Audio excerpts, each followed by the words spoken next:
Hello everyone, welcome back to English Champion. I have a fairly short article I want to share with you here today.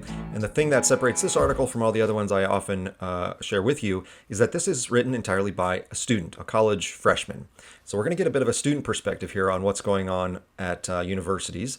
And we know, I've talked a lot about in recent episodes and for a long time now, especially that there are many problems at major universities. And some of them are student related, some of them are faculty related, some are administration related, some are related to employment and the broader culture and all sorts of stuff. There's all types of problems, but there are also still a lot of good things. And I'm still an advocate of universities, and I want to see people get as educated as they possibly can and as much as they want to.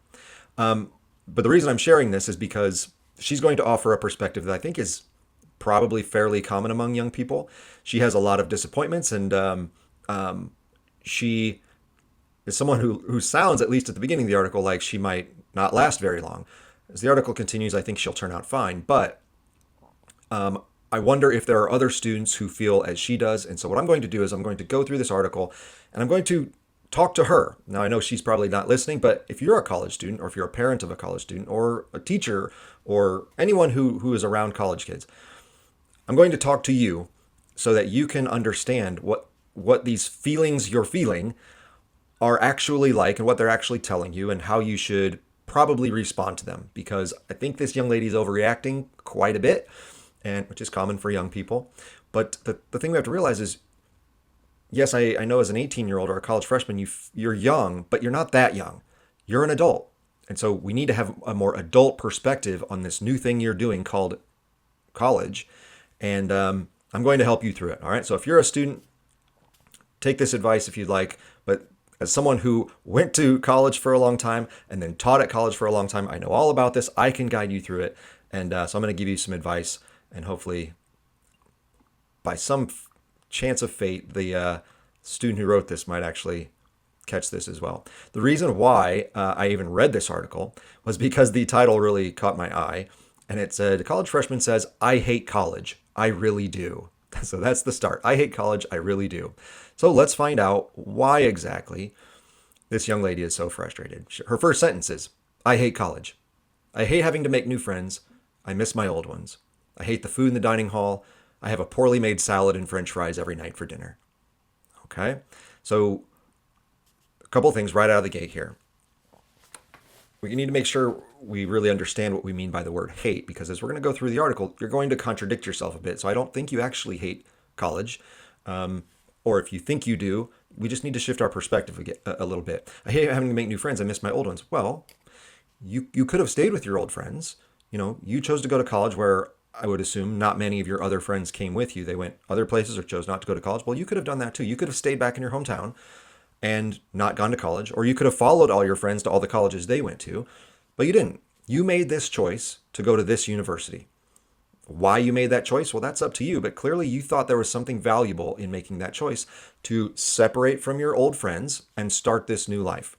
Doesn't mean they're not your friends anymore. It just means you can't see them every day, and that's part of trying new things in the world. So always keep in mind that you chose this. If you valued your old friends so much that you just couldn't imagine leaving them, well, you wouldn't have. You would have stayed in your town and you would have kept your old friends. So you knew there was something valuable about this new adventure. So let's embrace that. I hate having to make new friends. Well, that's what happens when you go somewhere else. You're going to have to make new friends, or you're going to just sit by yourself all the time, which isn't going to be healthy for you. So yeah, this is part of trying new stuff. You've got to make new friends. I hate the food in the dining hall. That's a common one. You know, most universities have not great food. Again, you could have gone to a different university. You could have made that a higher priority in where you went to school. I'm sure some schools have pretty good food. I don't know. But that was sort of a norm for most of my university experience. Like, yeah, you go to a cafeteria. The food is very average. Okay, so what? I mean, you just got to kind of get over it. That's not, you can't let that define your college experience. I hate the overwhelming anxiety that comes with stepping foot in each classroom, and I'm nervous that all my peers secretly judge me. I hate that I was looking forward to each of my classes and was excited to learn and grow. The excitement has faded and has been replaced with unease. Okay, again, this is part of joining a new thing, going to a new place, is that maybe there's a little bit of anxiety. I don't know why that is exactly. It could be just the newness of it all, that you're like, well, This is a lot different than high school. The professor is a lot more, has a lot more uh, credentials and is more respected, perhaps. The classes might be larger. Maybe now you're in a giant lecture hall. Who knows? But, in many ways, it's not any different. High school is not much different than college. And so, again, once you get past the newness, once you're there for a few weeks or months, it'll be fine. It'll become totally normal. You'll get totally used to it. So don't worry about it. I'm nervous my peers secretly judge me. A little piece of advice: no one cares about you. They just don't. That's a piece of advice I thought about for a long time as an adult. If I could go back and talk to my teenage self, what would be a piece of advice? I would say, yeah, no one cares what you're doing. So just do whatever you want. You know, you might think, oh, well, if I do that, I'm going to be embarrassed, or I might fail at that. If I try something new, I might not be very good at it, and people are going to make fun of me. Trust me, no one is thinking about you. They just aren't. They have all these other teenagers, they have their own problems to deal with. They might focus on you for 2 seconds, if you drop your tray in the lunchroom, or you give a speech in class and you make a couple mistakes or something. Like, they might notice for 5 seconds, but then they're off to something else, because that's how kids are. So no one's thinking about you that deeply. So there's no reason to feel like you're judged, because again, no one cares. So don't worry about it. It's not a problem. I promise you. You were looking forward to your classes. You still could. The excitement has faded. I think we just need to change of perspective, and we're going to go further into that here shortly. Next section says, every day I have a different reason for hating college. All right. I message my mom daily with the complaint that I hate college. Okay, so there's a big problem right there. I message my mom daily. You should not be doing that. Okay? And mom, hello, you should not be answering your daughter's messages. Calls, texts, whatever it is, you need to cut her off for a while. Make it a weekly thing. Maybe she can call you or text you on Sundays, and you can have a vent session if you want, and she can tell you how terrible it is. But, as a student, you're an adult now. You need to be separating from your parents, because this is your life. This is your college experience. You're not living at home anymore. So you don't need to have that much contact with your mom. Look, and this is also a generational thing. Look, like growing up in the 80s and 90s. I mean, I love my parents. I still do. They're great people.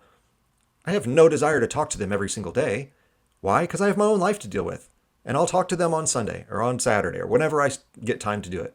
I'll check in with them, see how they're doing. They'll check how I'm doing, and we'll catch up. And then it's like, all right, see ya, I got to go on to the next thing. And that's how it's supposed to be.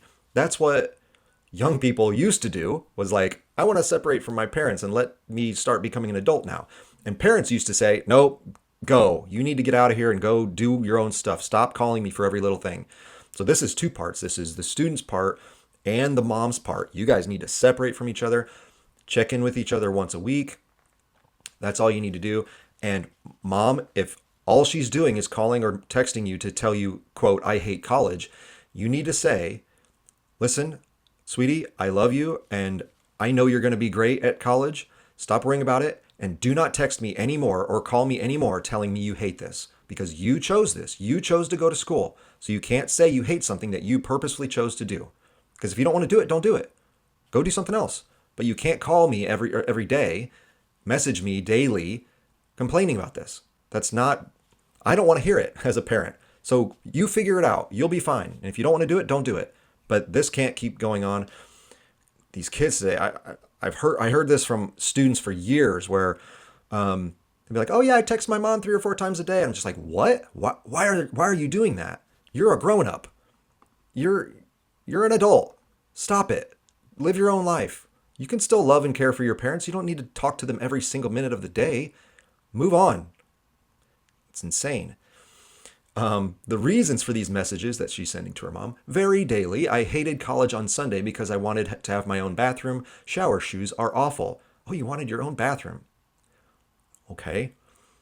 I didn't have my own bathroom. It still was never my own bathroom, but at least I got to share one with my brother once I was 14. Up until then, my family lived in places where we had one bathroom for the four of us. My wife, family of 7, throughout her whole childhood, one bathroom, 7 people. So to have your own bathroom, like, just be aware how entitled you sound. Like, you sound like a whiner, where you like want this luxury life of, oh, I'm 18 and I deserve to have my own bathroom. I mean, that's That's crazy. Unless you literally rent your own apartment or own your own house, you're not going to have your own bathroom. That's just not how it works. All through college, especially as a guy, community bathrooms. Finally, when I lived in more apartment style dorms, I still had three roommates. So four of us, four dudes sharing a bathroom. I mean, and then when I moved out and I lived on my own, had my own place, I still had roommates. So I shared bathrooms with them. Like, you're going to share a bathroom your whole, and then you get married. Like, now I share my bathrooms with my wife. Like, there's always someone to share with. So that's not new. That's normal. So you can't complain about that. Yeah, it'd be nice to have your own bathroom, but you're going to have your own apartment that you pay for by yourself if you want that. I hated college yesterday because I was scared to talk in my large class. I hate college today because I feel guilty sitting in my room while everyone else is hanging out with their friends. I'm almost positive that my mom will continue to receive daily I hate college texts for the remainder of the semester. Okay, well, like this young, you're just a bummer. Like, no, I wouldn't want to hang out with you because everything you're doing is just complaining. All right. We need to look at things more positively. And weirdly enough, she does. That's the section we're going to get to next. But I was scared to talk in my large class. Okay, I understand that. I was the same way. I'm actually a very shy, introverted person. I do not like speaking in public. I definitely didn't like it in college or in school environments.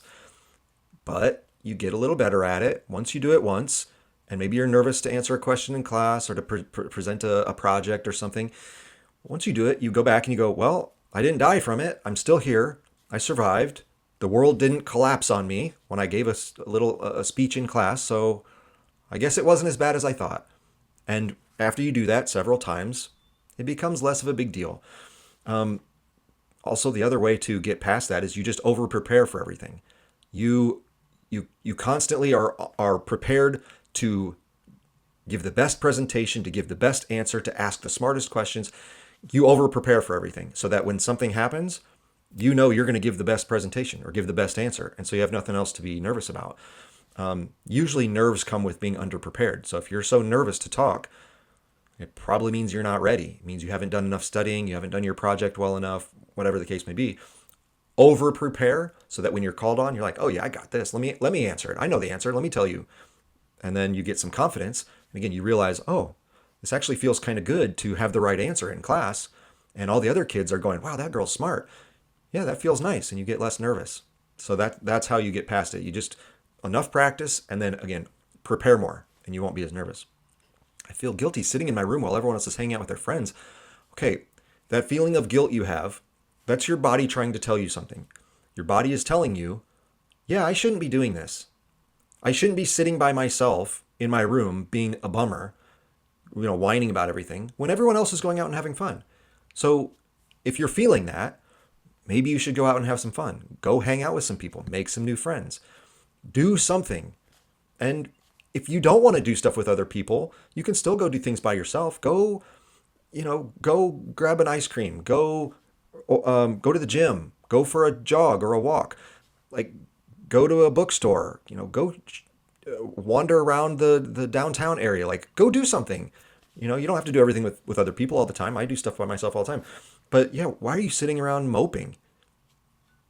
You feel guilty. Well, that's your brain sending emotions to your body saying, yeah, we should be doing something else. Let's go outside. Let's meet some people. So just do that. Just make a choice. And that my mom's going to continue to receive the daily I hate college texts for the rest of the semester. Yeah, why are you texting your mom all the time? Stop it. And mom, you need to block her. You need to cut her off and say, you're only allowed to contact me if there's an emergency. If you've been in a car wreck, okay, you can call me. If you are violently ill, okay, give me a call. If you went to the hospital with a broken leg, okay, give me a call. Until then, I'll talk to you next week. I'll check in and see how you're doing. Until then, I don't want to hear it. It's just the parents are perpetuating this, so you need to be stronger parents. Next section says the stereotypes surrounding the first weeks of college are all wrong. The stereotypes set for the first weeks of college are wildly inaccurate. I expected to be surrounded by friends and find my place right away. No one talks about how difficult it is to start this new chapter in your life. I wish people had been transparent about their experiences. Okay, so this is one of those things where when you say something like that, a lot of us go, oh, you've been very sheltered. All you've done in your life is do things that are very comfortable for you. you must not have ever done anything brand new on your own before. Because if you assume that every new thing you go do, like joining a new school, is you're going to be surrounded by your friends and find your place right away, you should never think that. That's the whole point of going to somewhere new, is you have no idea what is going to happen. What you should know is, okay, this is going to be tricky. I'm going to have to navigate this brand new situation. I'm going to have all these different classes, all these different people around. I'm going to be in this weird living situation because I'm not at home anymore. Like, there's going to be a lot to take in. Yeah, anyone who's done anything knows that. When I was a kid, I moved around a lot. So I went to a bunch of different schools. So I got used to showing up at a new school and going, all right, guess I got to make new friends now. I guess I got to figure out my place in this little system here. Playing sports my whole life, you're always on a different team, over year by year or something like that. Like, yep, got to meet a new group of guys, got to figure out where I fit in on this team. I've moved to a bunch of different cities in my adulthood, my whole life too, but just since I graduated college. So you move to a new city, you go, okay, where is everything? Who can I trust? Who can I talk to? Where can I get some information about things that are accessible to me? Yeah, when you've done stuff, when you've been out in the world, then you have no expectations that things are going to be easy, because it never is easy. So the fact that you thought this transition from high school in your hometown to a big university in another town was going to be easy, whoa, that means you've never done anything.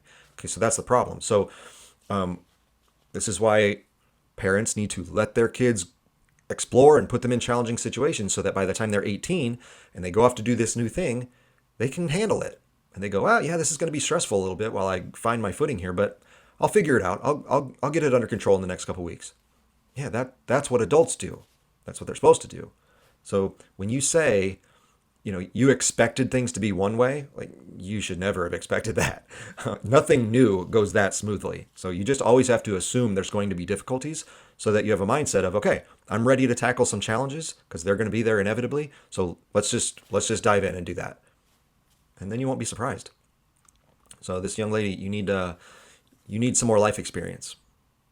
I'm not the only one who has ever felt lost in their first couple days as a college student. My mom tells me that things will get better with time, and I know she's correct. But right now, it's difficult to imagine college being any other way.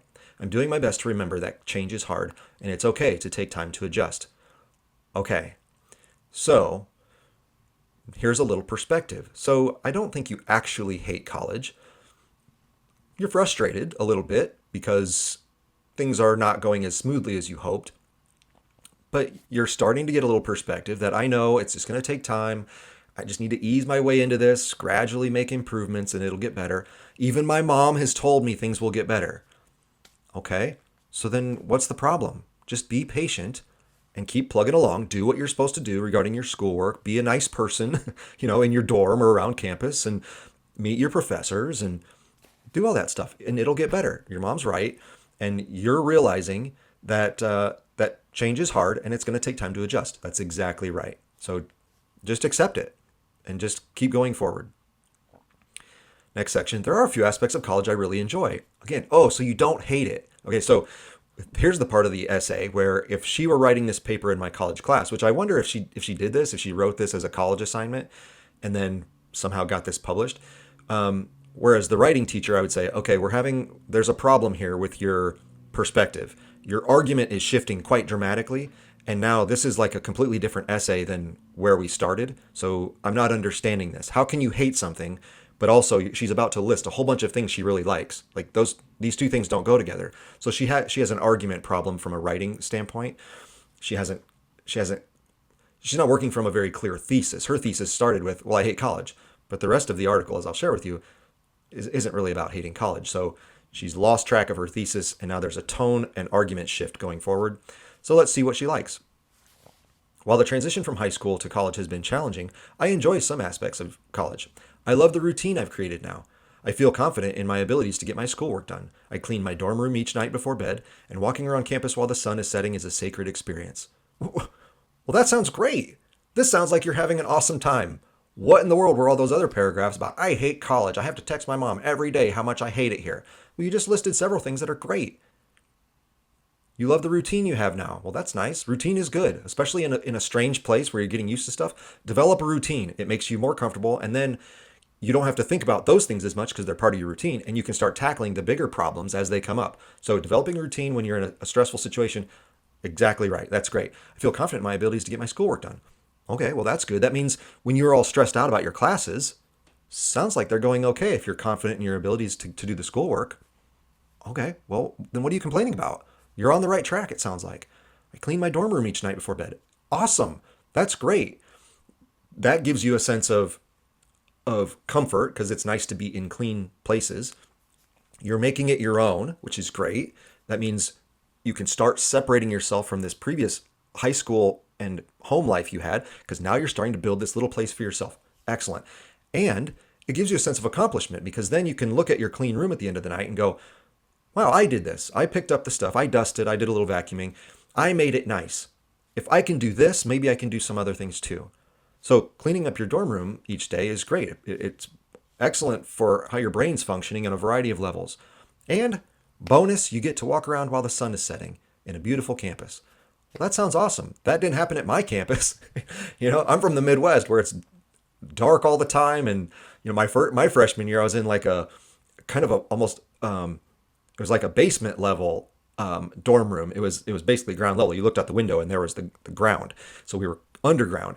And everything was cold and dark and it was just brick walls. I mean, it sounds like your dorm is beautiful. What are you complaining about? In fact, there is a picture from her dorm room overlooking this like beautiful grass quad area, nice buildings. Of course, there's a sunset. I'm like, well, you're way better off than most college students. So why all the whining? This is young people. You need to have some perspective and some gratitude about the things that are actually going well. How lucky you are to be at a school that has beautiful sunsets. How lucky you are to feel confident in your abilities to get your schoolwork done. Think of how lucky you are instead of how oppressed you are, how sad you are, how bummed out and disappointed you are. Stop thinking that way. Choose to look at positive things. Your whole world will turn around, I promise. Some more positives. My roommate and I have also taken to hosting weekend movie nights. Oh, so you have friends. Great. We get a group of friends from high school and all clamor into our tiny room. We laugh together, gossip, and pay just enough attention to the movie to understand the basic plot. Great. Yeah, that's what you should do.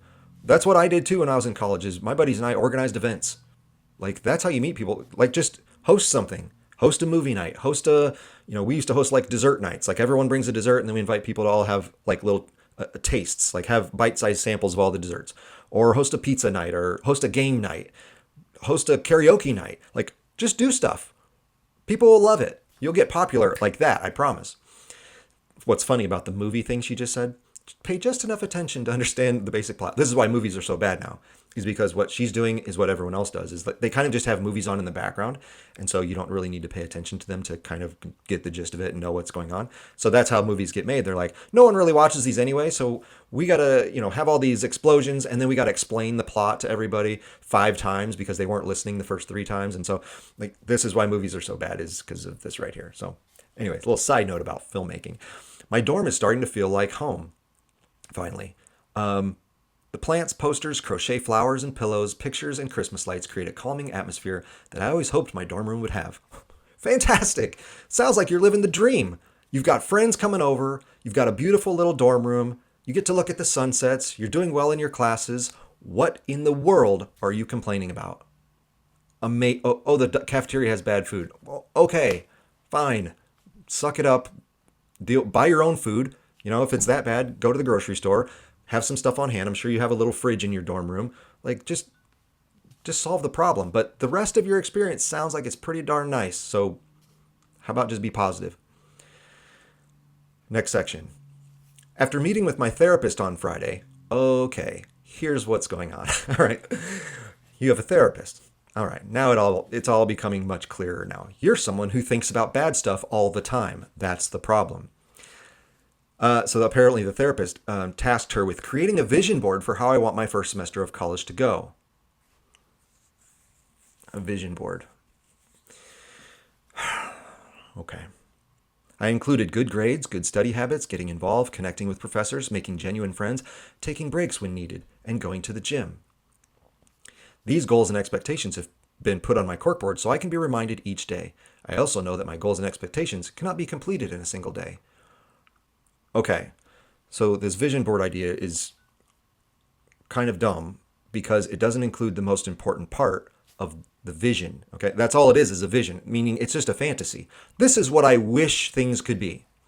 The real step in this process, if we looked at those as goals, is to go, okay, if this is my goal, how do I start moving toward that goal? Well, she doesn't say that. She just has a vision board. Like, okay, well, let me give you some advice. So when I would have students who would come to my class who are struggling, and they're like, I got a D on your last paper. I'm struggling. I go, okay, well, what do you want to do? And they go, well, I want to get at least a B on the next paper. I go, great, that's a good goal. Okay, now what? They go, I don't know, I want to get a B on my next paper. I'd say, yeah, but what are we going to do to put ourselves in a position to get possibly at least a B on that paper? What's the step-by-step process for achieving that goal? You can't just say, I have a vision of getting a high grade. I have a vision of getting a good job. I have a vision of making friends. Okay, what are you going to do to move toward that vision? So having a vision board where I just put my fantasy wishes up there doesn't help you. Okay, therapist. All right, you need to make a step-by-step plan. So what I would do with my students when they were struggling, or maybe it wasn't even that. Maybe they're like, look, maybe my best students would often do this too, where like, they'd come meet with me and they're like, okay, here's what I'd like to do with my career. But I'm not sure what path to be on because you're just a college kid and I'm the teacher who's the expert at this. So like, give me some, can you help me get prepared for this type of job I want to have? And so we would talk through it. Like, okay, first of all, we need to get this type of internship. And secondly, I'm going to hook you up with this person I know who has some connections. Maybe we can find something for you for next year. You need to start putting together your resume. It needs to look like this because for our field, it needs to look like this. It's different from these other fields. So let's work on that. Let's meet next week and start building a resume together. Like, that's what I would do with those top students who had more of a long-term goal of a career, perhaps. But even in the short term, it's like, okay, you want to get at least a B in the class. Okay, well, what are you going to do about that? Might help to reflect back and go, well, why did you get a D on the last paper? Well, I did it the night before. Okay, there's our first problem. This time, let's write this down. Let's make a plan. This time, the next paper is due in 4 weeks. Okay, I want you to bring me a draft of that paper 2 weeks ahead of schedule. All right, so that's what you're going to do. Write it down. Promise me that 2 weeks before it's due, you're going to bring a draft to my office and we're going to look at it. And then what we're going to do is we're going to write several more drafts, making constant revisions over those next 2 weeks. We're also going to set up an appointment with the tutor. So write this down. Make appointment with tutor for Thursday afternoon. Done. And I'm going to check. If you haven't made an appointment for Thursday afternoon, then don't be surprised if you get a bad grade on this paper because you haven't done the plan. Okay, I'm gonna schedule that appointment. And so then like there's some accountability built in and there's goals, there's mini goals along the way to the bigger goal. And so then we implement the process. And sure enough, almost always, if they followed the steps that we built together, that I directed them toward, they would achieve that goal. Because once you have, it's not just a vision then, it's an actual plan, step by step on what you can do to be successful. And that's what you do. You don't make a vision board with a list of fantasies. You write down some goals, and then most importantly, you write down what can I do to achieve those goals? And watch the magic that starts occurring in your life as you get more organized. So let's say she said connecting with professors. Okay, that sounds great. Maybe she put on her vision board a picture of, an older academic looking person with a student, and they're both smiling and they're hovering over a textbook and look like they're having a good conversation and enjoying their learning. Okay, well, how will you achieve that? Well, let's write it down. Let's say, okay, this week I'm going to stop by my professor's office hours and ask about internships. All right, well, that's a great connection to make with your professor because now the professor goes, oh, you're interested in starting to get a jump on internships. Great, let's work together. I can help you with that. Or in class, here's a great one. In class, make a goal and say, for Thursday's class, my goal is to say something really smart. And I'm going to do that by asking the class a question based on the previous lecture we just had in class. And so when the class is starting and the teacher goes, any questions? You go, hey, I was just wondering what the class thinks about this. You mentioned last time in our last lecture this idea. And I was curious, here's a part that could be a little more complicated. And I wonder if the class had some ideas about this. And now you've generated discussion. you will become your professor's favorite student in the world. I promise you. If a student does that in my classes, like, you're the best. Because one, you've shown interest in the class by volunteering to ask a question or to add a comment. Two, you've connected it to something we already talked about previously. So you're remembering things, you're maybe taking notes, you're caring about the material, and you're getting the class involved. So now you're generating even more discussion. We can have lots of cool ideas come up, and it's not just the professor droning on and on in a lecture. Like, you do that, that professor will love you. So, like, these are things you can do on a day-to-day basis. If your long-term goal is I want to have a good connection with all my professors, well, you need to be thinking, okay, well, what can I do tomorrow to start moving that forward? Maybe it doesn't have to be every day, but maybe you go twice a week. In two classes this week, I'm going to try to build a stronger connection with my professors. And so maybe after class you walk up to your professor and go, "Hey, I really enjoyed that lecture. What I noticed, what you were talking about, it's actually connecting to this idea we're talking about in my other class. And so it's really clicking with me that these ideas are kind of connected. And so, I really enjoyed that lecture you just gave. Oh my gosh, your professor will love you." I mean, to think that one, you're listening, two, you're willing to go, not in a suck up way, but like show appreciation that they're trying to help you learn stuff. And then three, that you're making connections with other classes, which is the whole point of college. I mean, that professor will be your friend for life. Okay, that's all. If you want to connect with professors, that's what you do. So, everything though has to have a plan. You can't just say, "Oh, I wish I had good study habits." Well, no, you need a plan. Every night I'm going to do 30 minutes of this. Every Saturday I'm going to spend 2 hours doing review of these things. Every Sunday I'm doing this. Like, every week there's a plan. It's not just a vision. If you want to be successful, you want to get things accomplished, you want to not be so stressed out, you don't want to hate college so much, start making plans. Stick to schedules, take the initiative, get involved, stop worrying what other people think because they don't care, trust me.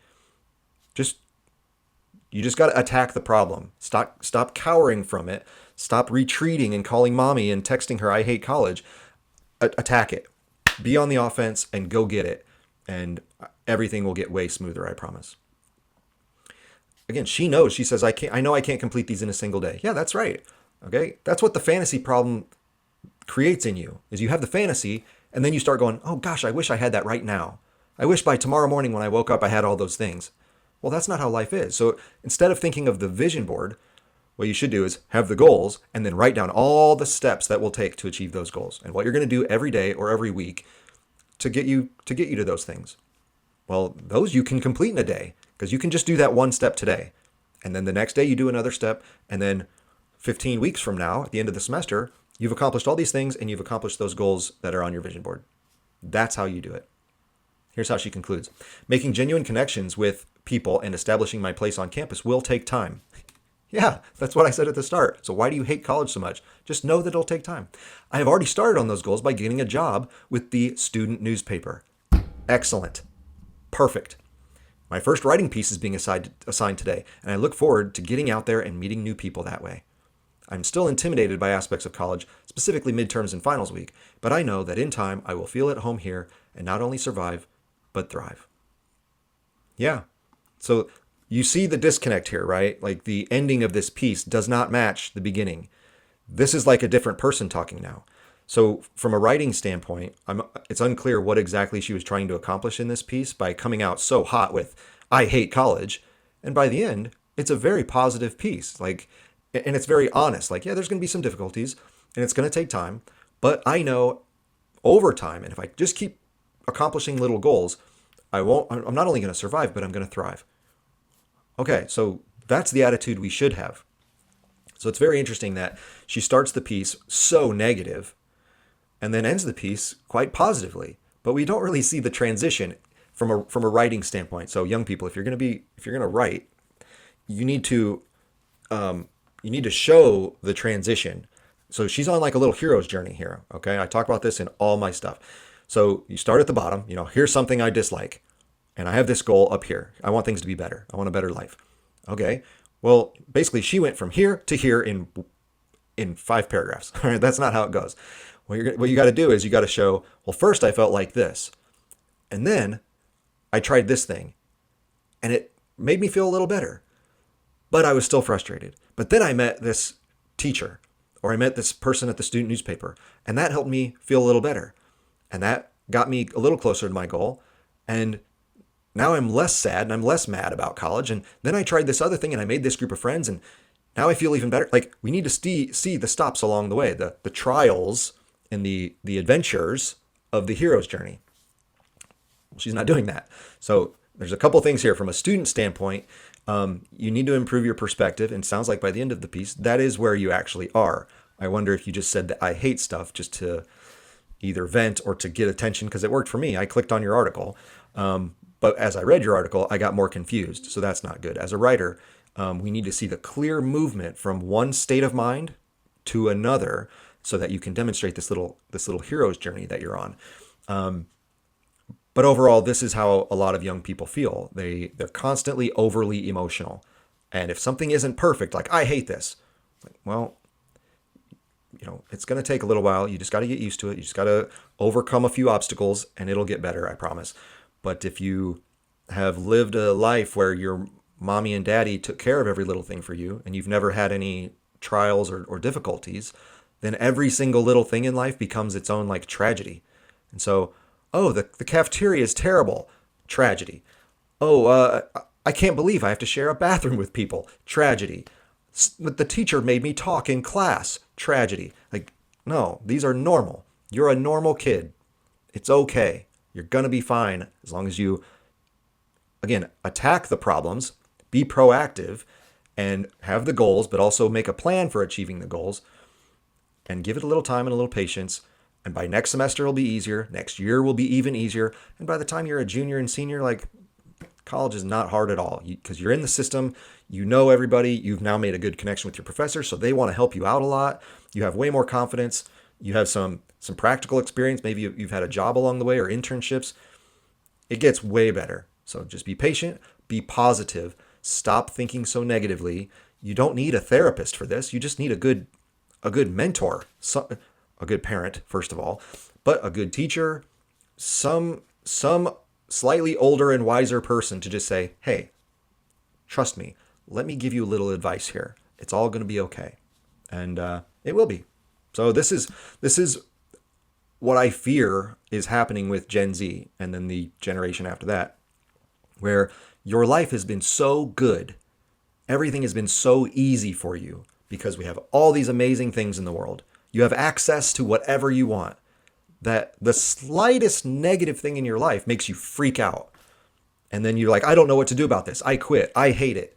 That job sucks. I don't want to work here anymore. And you quit. Like, yeah, your life has been too easy. That's the problem. So those of us who are older and lived in times that were more difficult, and I'm not even that old, but think about my parents or grandparents. Like, there were difficult times in our nation's history. You haven't lived in any sort of difficult time. So when there's a little glitch in your life plan, you freak out. But no, this is all normal. Every young person has to go through this stuff. So don't overreact. Just keep pushing forward. It'll all work out, I promise. All right, so there's a little advice for young people. Stop saying you hate everything. Stop wanting to quit all the time. Stop giving up. Just push forward. Things will get better, I promise. And then you won't be such a bummer to be around. I can't imagine being this person's roommate. Like, all you're doing is sitting around complaining. Like, I'm gonna go live with somebody else. You can't be that person. We need to be more positive and more proactive. So there's a little advice for college students. If you want to go to college, take the bull by the horns. Take initiative. Be proactive. Get stuff done. Stop all the complaining and whining. It'll get better. Just be patient. All right. Thanks for watching. See you next time.